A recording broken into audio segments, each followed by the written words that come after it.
An angry man is an angry man. Khalifa Aganaga avuddeyo n'akuba KFC mu mbuga z'amateeka ayagala miliyoni ebi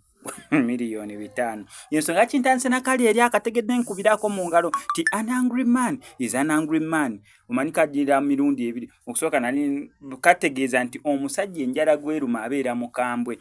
Kati Khalifa Aganaga musajja watu alina obusungu bwa concert yani akuganya mbwa alina obusungu nange okwekira ebigambo nange tebankuba mu mbuga z'amateeka. Khalifa Aganaga agamba mbu abantu bana ba KFC bagenda ne bakola advert ne bakateeka ku TikTok page zaabwe ne mu advert bakozesa oluyimba lwa Nasanga osobola oluwulira mu background nga luyimba ayayaya Nasanga yeah na omwana Nasanga you the best I know agamba akozesa oluyimba lwange temwaliyo mu studio nga njiri babayimbi temwaliyo nga msasula producer temwaliyo nga tusasula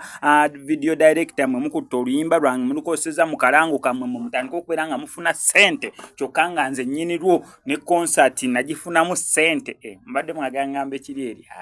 ne concert nagifunamu sente kati ate munamwe mwagala kozesa oluyimba lwange ko mufune sente nga nze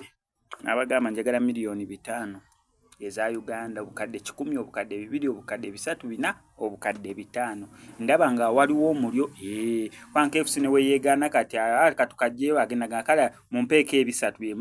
okusinza kalango byekabadde byakakola okukakana no Khalifa Aganaga walemeza KFC and tudizaako ebibawoza street wise simanya 3 pieces simanya 4 5 bucket simanya 9 pieces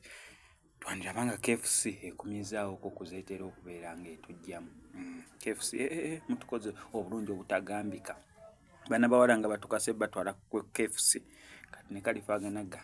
yesaawa mumuddizeeko ku bulijjo naffe ze tuleeta.